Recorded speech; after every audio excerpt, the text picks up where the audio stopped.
Hello, hello. Welcome to the Town Hall Academy, the unquestioned leader as an aftermarket learning resource for a single subject topic audio workshop. Hey, you're going to be inspired by this Academy episode 150 as we talk about overcoming financial challenges with a business coach's perspective. There's this word out there that kind of irritates me. It says knowledge is power. And that's not true. Implementation of the knowledge is power. So don't just go to the classes and then brag to your buddies, I went to the class. Go to classes and do what's asked of you.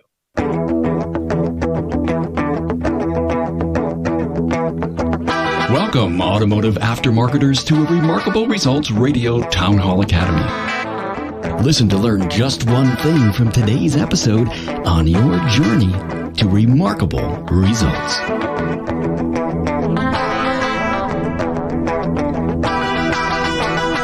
Hey, Carm Capriato here, the Automotive Aftermarket Podcast guy, and welcome to another great lesson on facing the challenges of running a great business. The Weekly Academy is brought to you by Shopware and Jasper. Hey, break away from your legacy SMS system. Now's the time to transform your shop and embrace Shopware shop management system. Shopware can show you the way to increase profits from happier customers and a more efficient staff. Visit shop-ware.com/demo for a free preview. Hey, don't you love the new car smell? Well, no doubt a new vehicle may look and smell nice, but for sure they come with seemingly endless monthly payments, higher license fees, and higher insurance premiums. Now, there's a better solution. Remanufacture components from Jasper. It means a new lease on life for your customer's trusted old friend. Hey, the focus in this last month of the year in much of the content library has been to take a deep dive and look introspectively at your profitability. We are pushing dialogue so much about fixing financial issues, labor rates, training, diagnostic fees, careers, bonuses, growing sales, and quality, just to name a few. So please scour the content library and listen. Hey, do you know someone who is struggling to grow a great automotive service business? Well, please put them in touch with this podcast. I know they'll thank you as they find a treasure of insights, ideas, and best practices that they can use to make some bold decisions in turning around their business. Send them to remarkableresults.biz/insider or just share this episode. Hey, right now we're serving up a strong discussion on financial challenges from a coach's perspective. Now with me is David Justice, Repair Shop of Tomorrow, Cecil Bullard of the Institute for Automotive Business Excellence, and Maylan Newton, ESI, Educational Seminars Institute. Last week we tackled the same topic, but with three shop owners from their perspective. These are great bookend episodes that you'll enjoy, and I know you'll learn something from. Like the last episode, had an extremely strong key takeaway. And if you do what the coaches say in this one, you'll have a way better 2020 than 2019. Hey, if you're in financial trouble, you are not alone. Please keep in mind that you can email me, carm@remarkableresults.biz, for anything at all. I'd be more than happy to help in any way with my network of shop owners and coaches and point you toward help. Town Hall Academy, the Automotive Aftermarket Summit for the Forever Student. Good to have you here. We're doing a bookend from last week where we had three shop owners on and we talked about financial challenges to overcome from their perspective.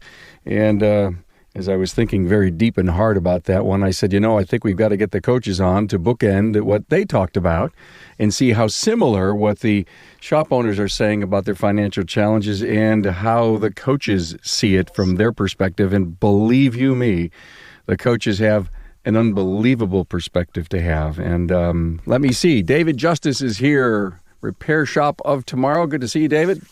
Great to be here. Thanks for having me, Carm. Got it, man. Cecil Bullard, the Institute for Automotive Business Excellence. Howdy, howdy. Hey, Cecil, and Maylan Newton, ESI, Educational Seminars Institute. Hi, Maylan. Good morning, everyone. Financial challenges to overcome a coach's perspective. Last week, we published the episode, repurposed it. It came out yesterday. Some fabulous talking points. They were really on their game. I will share a few of those talking points as we go. But the coaches sent me some stuff that they wanted to talk about, and separately. They didn't collaborate at all. And guys, you really have a lot of synergies here. And I really want to jump into the one that I think stands out that every one of you talked about, that you wanted to talk about, and that was managing labor rates. Stop talking about price and let's get the labor rates right. So, guys, let's start with you, David. Let's get into this. Well, in my career too, one of the biggest thing that changed for me is when I started to measure and manage the labor side of my business. Quite frankly, we have software management systems, and if you have the correct matrix on your parts, the labor side is really where it's all at. So we looked at productivity, efficiency, effective labor rates, labor profit percentage, build hours per car. All of these things we need to look at on a daily basis, not at the end of the month when we're looking at historical data. We need to look at these things daily because, in essence, what do we really have in our business but the labor side other than the parts? It's that important, and we need to make sure our labor rate is the correct labor rate. You know, it prompts me to ask a question to all of you. When you take on a new client, is this the biggest fix that you could implement in short term? There's some simple things that you do. Obviously, raise the labor rate. I think every shop owner will go up $5 to $7 without an issue, and no customer is going to notice that. And so, as a coach, you walk in, you say, raise the labor rate, put a parts matrix in place. I think parts margin is the easiest thing to manage because you take the emotion out. Here's what the part costs. Here's how it works. And in essence, buy it or don't buy it. Obviously there's got to be compassion and you got to have sales skills and all kinds of stuff. But I think the labor side is probably the hardest part to manage because productivity matters a ton here. And even though you may be, $150 an hour and only paying out $50, which would be about right, you could actually pay out a little more. If the productivity is down, then the cost goes up dramatically. So for every hour that your guy doesn't produce today, you can't sell that. And if you're paying any kind of a salary or an hourly, your labor cost goes up dramatically. That, and I think you said, effective labor rate. I think many shop owners don't understand that and how to manage that and what that means for their business. So this seems to me, Maylan, one of the aha moments for a shop owner when he hires a coach or does the studying on how to become better at this is all these KPIs and efficiencies really shock them, or are they just waiting for someone to walk them down the aisle? I think they're truly shocked because they don't track them. And, I think the number one thing you have to overcome, Cecil's right. We can go and raise the labor rate, change the pricing matrix on the parts. But the biggest problem you have to get people over is the emotional part of the money. Because when you tell a shop owner, and a year ago in January, I asked a shop owner to raise his hourly rate $5 an hour. As of today, he has not for an entire year because he's already the most expensive shop in town and nobody will buy from me. I mean, all the excuses you hear. And last week on the phone, I said, let's just talk about how much money that cost you. $5 over the course of a year was, $45,000 or $50,000 of net money. And they're so emotional about the money. They're actually thinking this is their money. So fixing it is not as easy as raising the hourly rate or changing the pricing matrix. It's getting them to think that I deserve it, first of all. What I'm doing is hard to do, and realize that everybody else is getting paid. The doctor's getting paid. The attorney's getting paid. I know an attorney that charges $700 an hour. And what we do is every bit as difficult as what he does. The problem we run into is they get too emotional about it. That's the hardest part for me, is getting the person out of them and make a business person out of them, where it's a business decision, not an emotional, these people are my friend.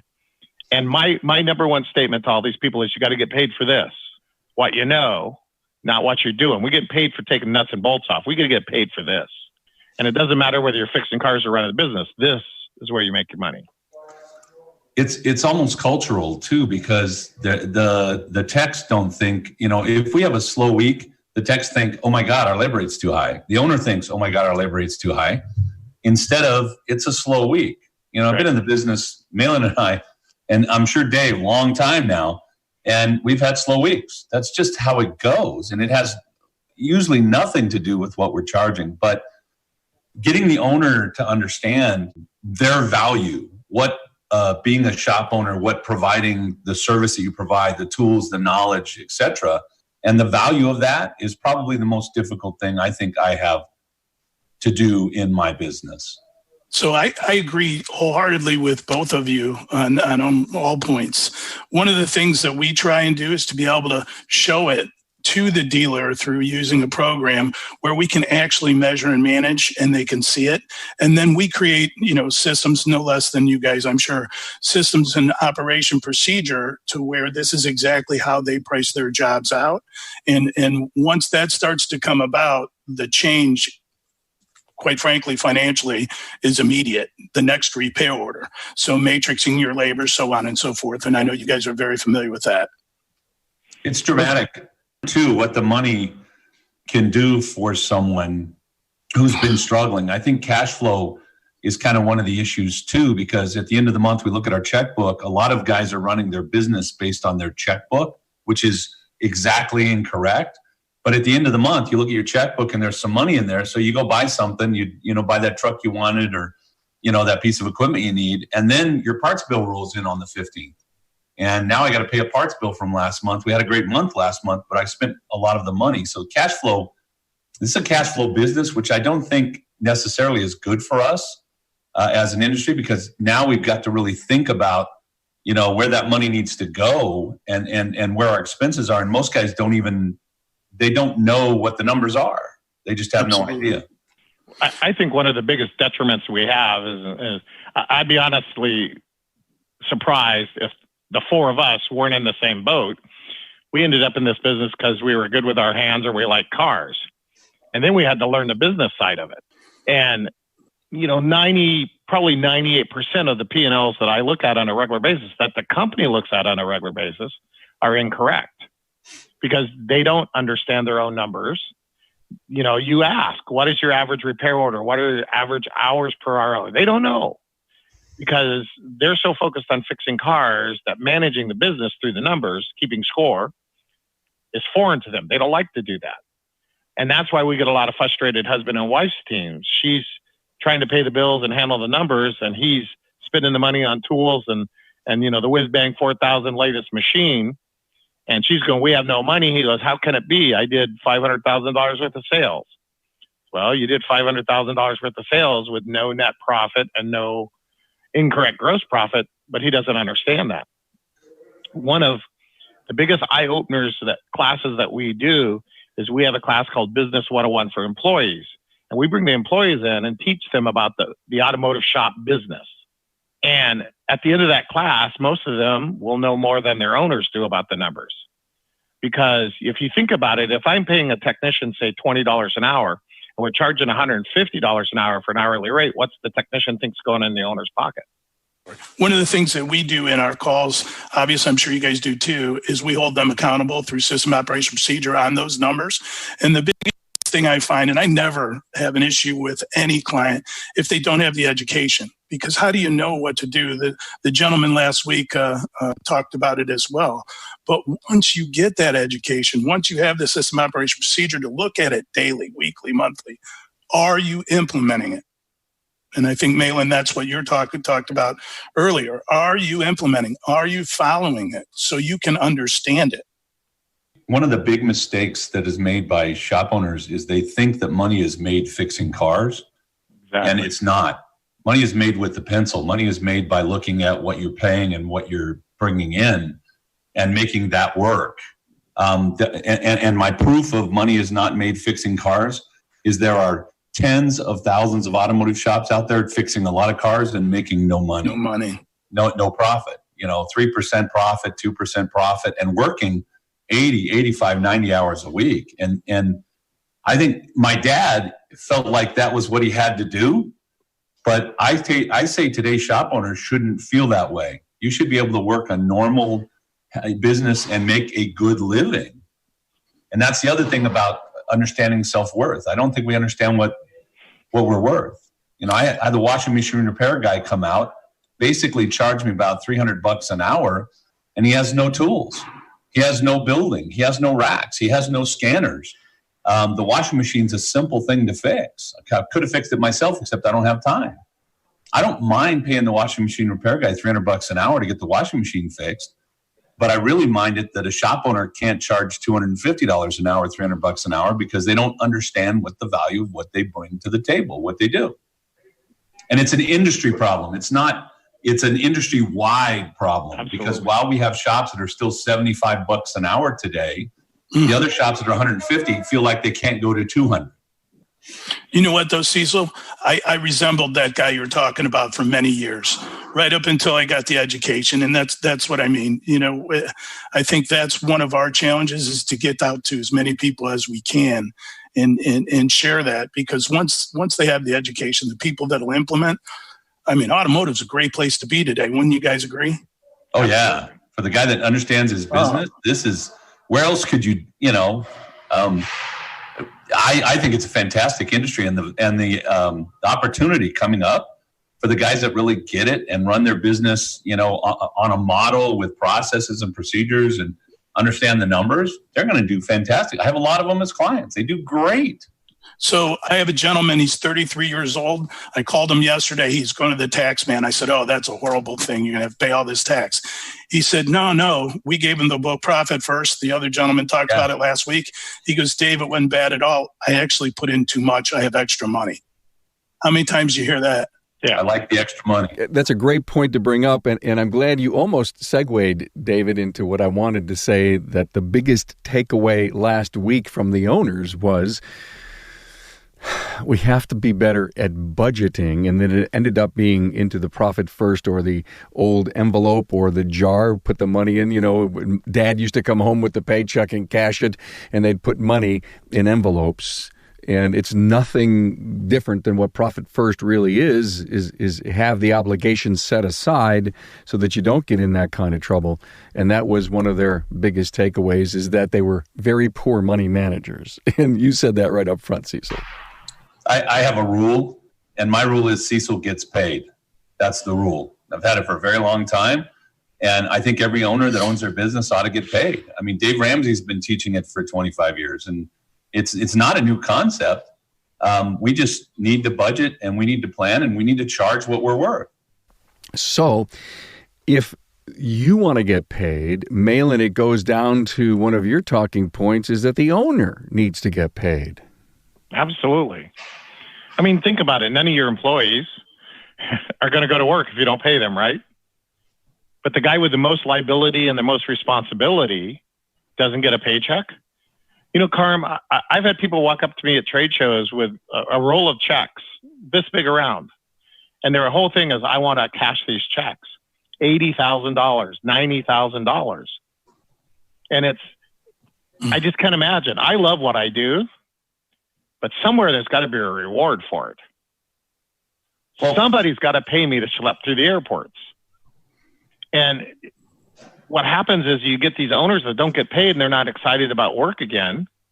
And they resent their employees who are getting paid much better than they are. And then when you start talking to them why you're not getting paid, you know what they tell you? We can't do that. We can't change our pricing. And I tell everybody, you got to do the hard stuff.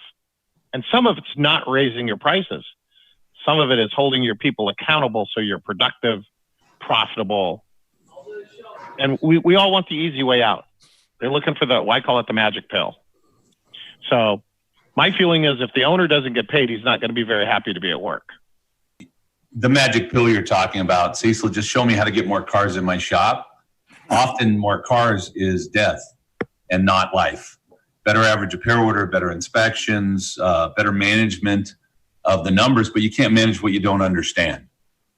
I would say to all the listeners out there, go to some classes, mine, Maylan's, Dave's, there's 40 good guys that teach a good financial class, and at least understand the financial parts of your business.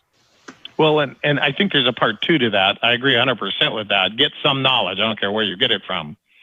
But there's this word out there that kind of irritates me. It says knowledge is power. And that's not true. Implementation of the knowledge is power. So don't just go to the classes and then brag to your buddies, I went to the class. Go to classes and do what's asked of you. whether you have a coach that holds you accountable or whether you're accountable to yourself or your spouse or your kids. We've all seen it. We've had guys in our classes for 10 years, and they're in the same spot today as they were 10 years ago because they haven't implemented anything. That's a mentality issue, though. I can go do it myself and save some money. And that's the wrong mentality to have in this industry. You look at a shop owner that doesn't want to, I'm going to save whatever I might pay a coach or a consultant, and I'm going to do it myself. And 10 years later, they haven't done it. And what has it cost them? I would tell you in the average shop, there's probably at least a minimum of $140,000 that's being lost between margins and, parts margins, labor margins, productivity, effective labor rate. In the typical average shop, that's probably doing $700,000-$800,000. It's just lost. And you can't have a mentality of, I'm going to do the cheapest thing, and yet I want my customers to pay me a decent wage for what I do. So I agree with both you guys. I mean, think about, look at 20 groups. We call it community. You guys call it whatever you want. Look at the progress that happens through peers and the sharing and obviously the knowledge that you all bring are educating. But when you put that all together, it's success. And I think that's what we need to share with people. It's not for you to build your business, Cecil or Maylan. It's for all of the automotive, for all these guys that just don't have the education to come in and take those classes you're talking about, Cecil, to get that and then to implement it, to have someone to hold them accountable.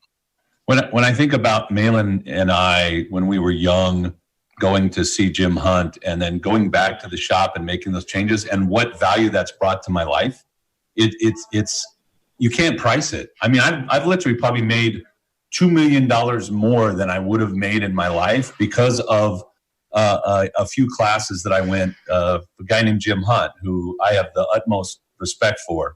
He passed, but man, he changed my life, and he changed my father's life, and he's changed a bunch of other shop owners' lives through what I do out in the industry. And it's life-changing. When your business runs well, it's life-changing. When you're struggling buck for buck, dollar for dollar, the stress of it is just horrible, and your life is no fun. We always talk about it's fun to win. Oh, yeah. Absolutely. It's fun to win. An inherent problem I think that we have in our industry is that if everybody in the industry, from every shop owner, the one bay guy with, basically it's him and himself and that's it, to all of the trainers. If we would look at something a little differently and we just go, what is best for the industry? What can we do to help the industry and lift everybody in the industry up? Everybody would be better about it. And we need to focus on that. We go to these training events and we go to, these shows like Vision and Tools and all of that. And we need to think about how can I help all these people become better at what they do, help the industry. And I've always felt that if I help the industry will take care of me. It's the same thing in a repair shop. Amen. You help your customers, they'll take care of you. And we need to stop, I call it posturing about what I want and go, what can I do to help the industry? And unfortunately, there are people out there that aren't helping the industry. They're lining their pockets. And, it's very interesting because I'm sure 99% of all the coaches are teaching the same thing. It's the implementation of it that varies from person to person. And we can't make anybody do anything. We've all heard this. Well, we didn't do it this way before, or my daddy didn't do it this way, or I can't afford to do that because if I do that, I'll lose all my customers.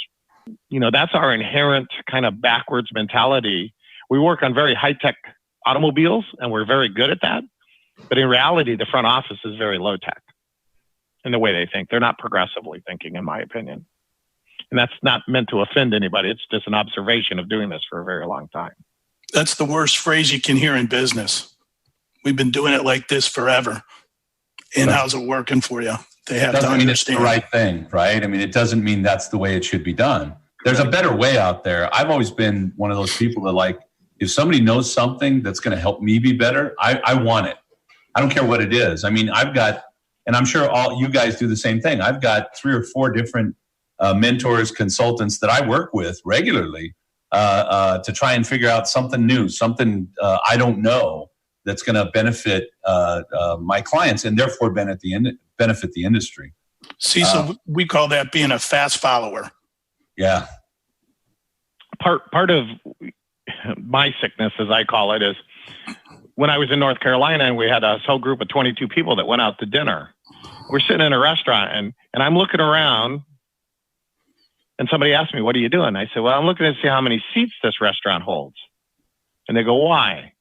And I said, "Well, I was just kind of curious what their average repair order was and what their car count is."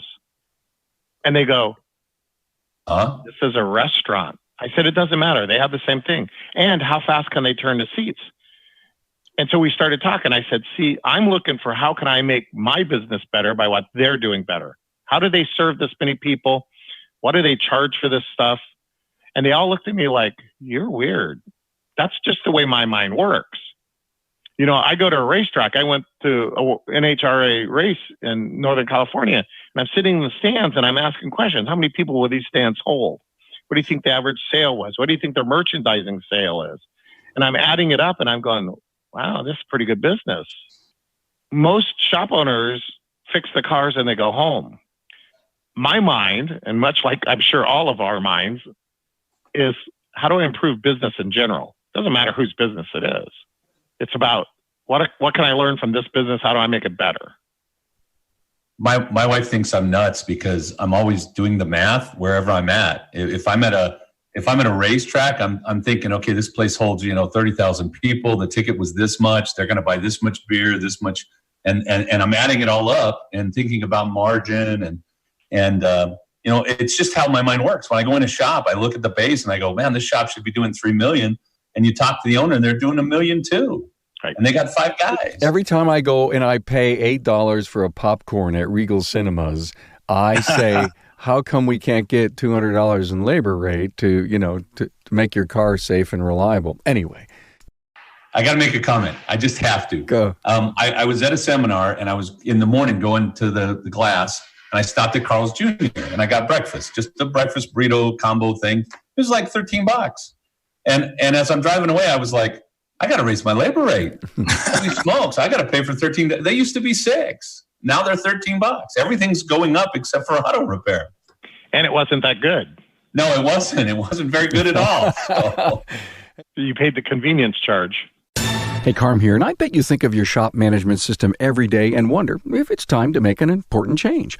A change to a modern, efficient, and powerful system. Now, instead of thinking about your old system, I want you to consider Shopware, a comprehensive cloud-powered shop management system that gives your customers an end-to-end digital experience that will help you sell more services while making your customers happier. And who doesn't want happier customers? In a study of work orders written and shared on Shopware, sharing the digital work order with your customer generated a 12% increase in their likelihood to buy. Now that translates to additional sales in your business. And with Shopware's proprietary Parts GP Optimizer, you can boost your parts margin with the click of a button and leave behind the pain of managing an old parts matrix. Put solid gross margin dollars back in your business because Shopware puts huge computing power into making you successful. Now it's time. Make the switch to Shopware. Get a free live demonstration at shop-ware.com and find out how you can make more money from happier customers. Okay, your customer's engine or transmission has failed, but now is not the time for them to trade their vehicle. Not without a working engine or transmission. Besides, would they have kept their vehicle another 3 to 5 years if their engine or transmission had not let them down?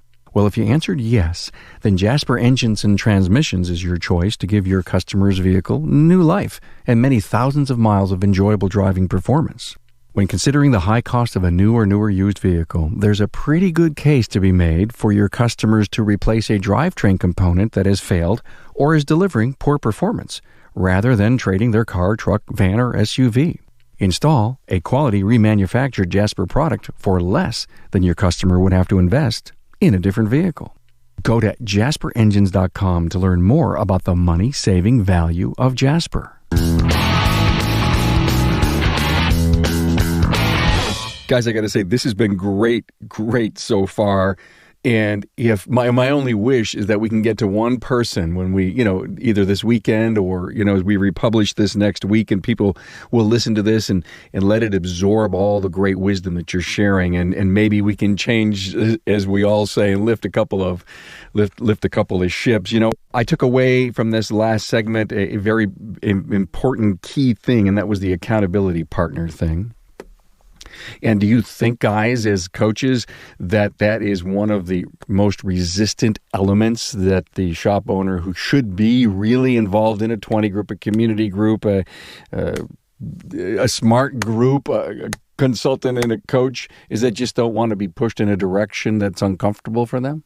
Carm, I think for me, and what I experience a lot out there when we're out on the road, people are prideful. There's a lot of time when people just say, I can do this. And they don't want to ask for help. And I was that guy for a long time. And Cecil says he has multiple mentors as well as Maylan. I'm sure he does as well as I do. But you know what? There's a reason why there's folks out there and they can help you. Don't be too prideful to say you don't know it all. I think that's a big part of it. I think that, I've been doing this 25 years and I've never gotten quite where I need to be. Do I really want someone to tell me I've been doing it wrong for 25 years? And maybe I don't really want to find out. Maybe I know shop owners that look at their business and they go, this is all there is. And I'm just going to have to hang out here and do what I can do and struggle for the rest of my life. I'm not willing to do that. I want to know what the guy down the street is doing that is making his shop successful. And obviously consulting companies, good consultants and 20s groups will give that to me. I was looking at, I just did a big 20s group, our largest. And one of the shops in there was $100 an hour restoration. And, everyone else in the room is 145, 150, and they're restoring Bentleys and other stuff. And we're just like, I have a shop in Southern California, it's a restoration shop. When I started with them, they were $97 an hour. We just went to $216 a year and a half later, and they're busier now than they've ever been because it also created value for the client, right? I just think we need to find out whatever we need to find out, and the pride thing has to go away, and seek knowledge and then implement it, as Maylan says, and whatever it takes. If I need somebody to hit me with a 2x4 once a week over the head, to get the job done, then I'm going to hire somebody to hit me with a 2x4, because the job is to have a good life and make a wage that allows you to have a good life, because pretty soon you got the white hair and things are getting towards the end. It goes fast. Well, one of the things we talk about is getting your head right. Because I know that you guys, coaching with your clients, when you get someone that is motivated, wants to learn, wants to implement, and really is craving for that hunger, and then things start to happen, that's what we'd like to talk about. It's fun to win. Because when you put those systems, operation, procedures together, and then you implement it and it starts to work, all of a sudden that vision starts to come to the auto repair person that says, I can do this.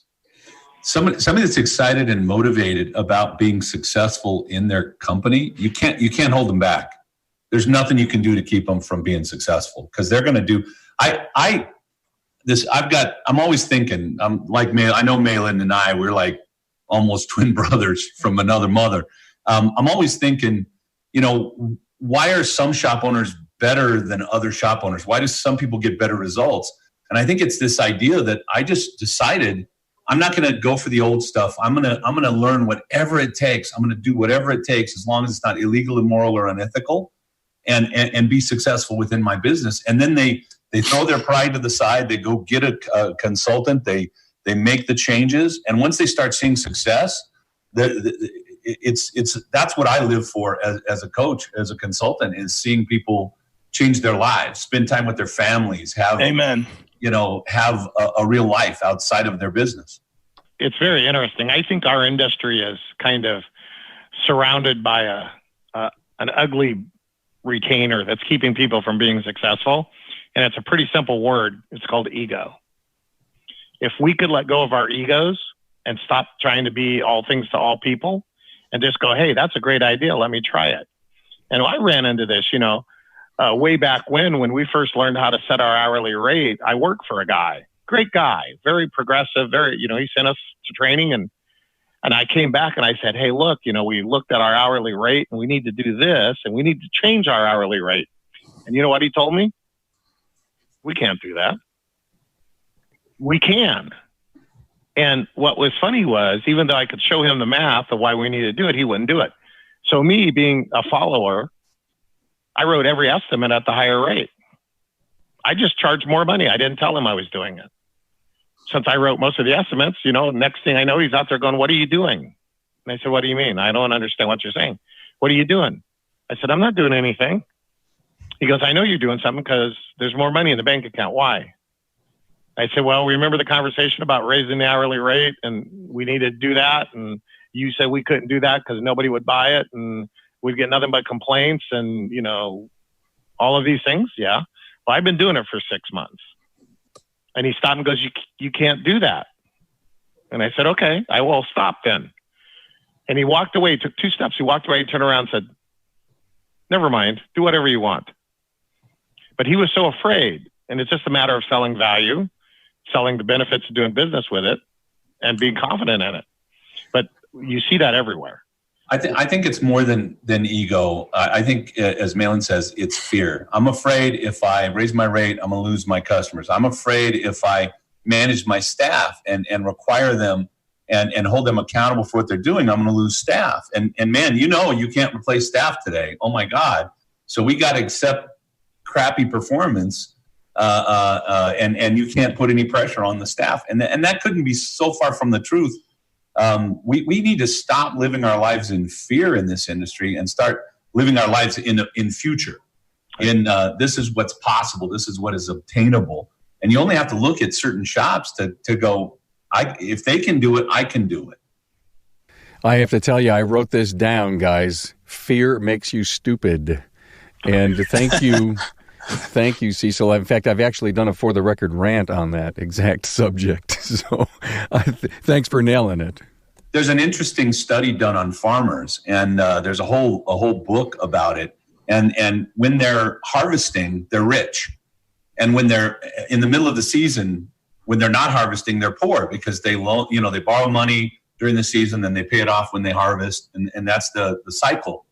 When they make decisions during the harvest, they make better decisions. When they make decisions when they're broke, they make poor decisions.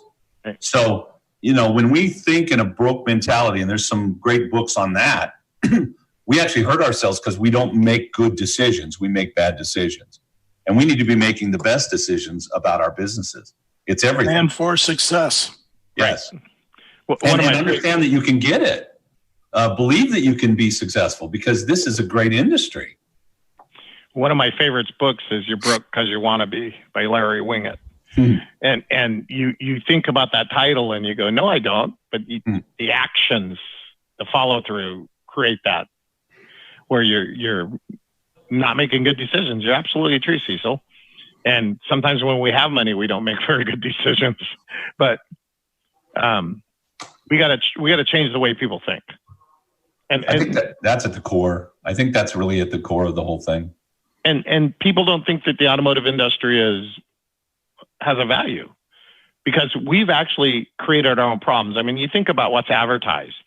We advertise price and we give stuff away very cheaply. We're working on very sophisticated vehicles. An F-150 has more lines of code than a 787 Dreamliner now.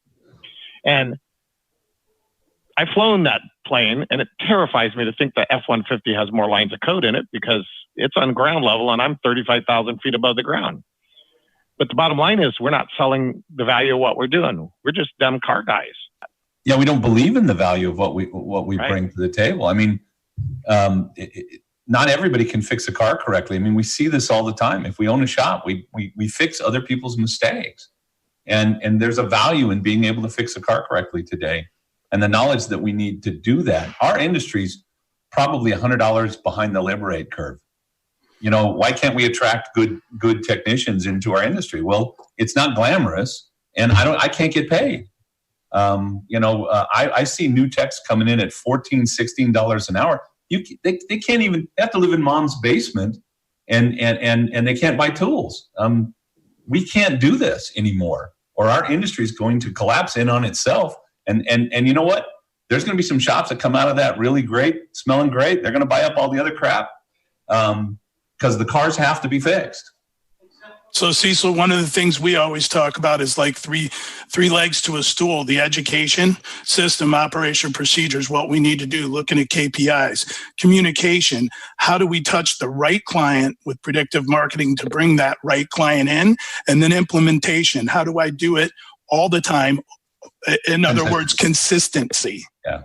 And there are guys out there teaching, take everything, and that's not what you want as a shop owner. You also have to learn that not everybody's your customer. And if you try to fit a square peg in a round hole, you're going to have a very unhappy peg. And you're going to be unhappy because you couldn't make the living. We need to stop trying to be all things to all people. We need to understand what we have as a business and what we have to offer and go after the people that want what we have. And not be afraid to do it. That's the key. Yep. Make a decision, run with it. Get it done. And go 100%. Don't, throw 5% of your effort into it and go, it didn't work. Well, you can't. A lot of that. And by the way, what do successful people do? They fail. And they fail again, and they fail again until they succeed. And in the middle, they don't go, oh, geez, I guess I just have to accept crap for the rest of my life. There's if failure were dollars, I'd be a much wealthier man. I resemble that too. Yeah. And we got to quit thinking of it as we need to think of it in terms of learning and not in terms of, oh, I'm a failure. Hey, there's a comment that came up. He says, Robert O'Connor proclaimed 20 years ago that we need to replace the word labor with service charge. I've told this to trainers. I get a cross-eyed look. Kind of like talking to cows. The gentleman who had his appliance repaired, Cecil, were you charged labor or service? I was charged an overall bill, and I knew what the part cost. I don't think it meant, there are some coaches, they're very fixated on the words that you're actually using. I need to help my customer understand that what I'm selling them is of value. And whether I call it service or labor or I charge for the overall job, however I do it. And by the way, I think you should charge for the job. I used to have people say, well, how much, it's going to be $450. Well, how much time is that? It's $450 worth, right? The job's the job. And I think when we get tied into, oh, I said the wrong word, like I said labor, I think that's a mistake. Labor works. People do it all the time. And maybe service is a better word, and maybe service is a better word for some people and not for others. There's no doubt that there's some semantics going on with the language that we use. In today's episode that went out, which was my YouTube panel discussion, part 2, we got into a very interesting and lengthy discussion between the words diagnostics and testing. And you're all shaking your heads and say, yeah, I get that. You've got to go listen to that episode. It was excellent. Now look this was unbelievable. What a Christmas gift to the industry. What a holiday gift to the industry. Thank you. Thank you so much. I hope we each can claim credit for turning one individual around and saving one company and a whole bunch of jobs. Let's go around the room. David, I'll start with you. We'll end with Cecil. Any final words? Sure. Just for me, you had an episode on pivots. And when we talk about education, mine was getting involved with the Napa Auto Care program. And it allowed us to get our training, for us to be able to go there and get the education. So what I mean is by partnering up with a vendor that allowed us to have so many more opportunities than to do it by ourselves. And then to get into communities or 20 groups or being coached with other folks and learning about that is where, in my career early on, is how I progressed to go out and get the education. So I highly suggest that people have the opportunity to, if you will, partner up with quality programs, vendors that can really help you, whether it be from phones to traveling to renting cars. There's just so many different things. But take the opportunity. And then when you have that opportunity, grab the stuff, go to the training, implement what they teach you, and move your business forward. Cool, David. Thank you. Partnering is something I was really big on in my earlier days, and it didn't matter what kind of partner you could find. If it was a vendor partner, it was a peer partner, a coaching partner. And I love the word partnering and partnerships. Thank you for that. Maylan? I think the most important things you can do if you want to move your company forward is understand your numbers and seek as much knowledge as possible, and then implement the knowledge. Don't get fixated on one person, one thing, one concept. Keep your eyes open. Come to lunch with me and we'll talk about how much that restaurant does and what their average repair order is and the car count. And understand that every business can be a benefit to your business if you just keep your eyes open. And get rid of the fear and get rid of your ego and stop trying to be somebody else. Just be the very best you can be and figure out how do you make that work for you. Because, here's the thing. I can't be anybody else. I'm just going to be the very best Maylan I can. Love me, hate me. I don't care. But the bottom line is your business needs to be the same way. Make it the very best it can be and what works for you. And by the way, it's coming close to the new year. Your labor rate needs to go up at least the cost of living, automatically every year without any hesitation. And if you're not set properly, it needs to be set properly, and figure out the number side of your business so you can measure it. And that's a big part of being successful, is understanding where you're lacking and moving forward with it. And get somebody to kick your butt when you need it. Everybody needs somebody to hold them accountable. Everybody. Thanks for the opportunity to be here, Carm. So glad to have you here. It's amazing how we are all so similar when it comes to the observation of the world around us. And, how you can take that restaurant and, ka-ching it in your head and trying to figure out the math inside of it. And ka-ching? Yeah, ka-ching. And me standing in a line waiting to get served, and Ann and I looking for the shortest line in the place and having it be a kind of a fun thing. And then thinking, are our customers waiting at 4:00 in the afternoon as they're picking up cars, and how do they feel? Because I know how I felt, that my time is so valuable. So being able to bring real life into your own world, into your own business is one of the biggest takeaways here. Thank you, Maylan. Cecil, I'll give you the last word. I had a couple of potential people come into a group meeting, had 18 other shop owners in the meeting. They wrote probably 14 pages of notes throughout. And at the end, when they were invited to come in, they said, I can't afford the $550 a month to be a member. And I thought to myself, holy crap, go home and raise your labor rate $5 an hour so that you can get all this great knowledge. I mean, they literally were overwhelmed by all the things they heard. And so my comment is twofold. First of all, you have to change the way that you're thinking. You have to say, I need that information there because that information is going to change my life. And whatever it takes, that's what I'm going to get.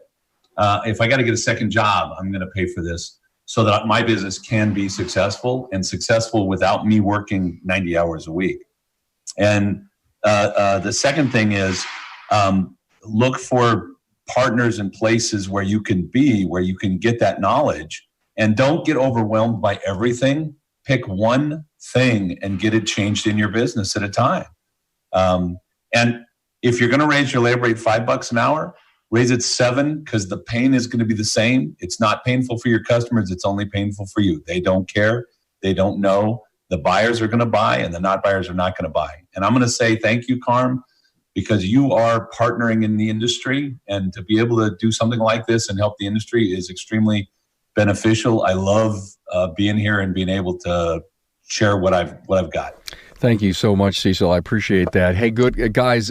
I can't think of a better, year-end discussion that we had that I believe will push our successful shops into being and continuing to be there, and our medium success guys to say, I got to take it to the next level, and the guys that are struggling, and I'm not sure I like that word, but come up with a different word that describes someone who, is in a bad state of limbo and is struggling, and hopefully this year-end episode will help them. Thank you so much to David Justice, Repair Shop of Tomorrow, Cecil Bullard, the Institute for Automotive Business Excellence, and Maylan Newton, ESI, Educational Seminars Institute. Thank you, guys.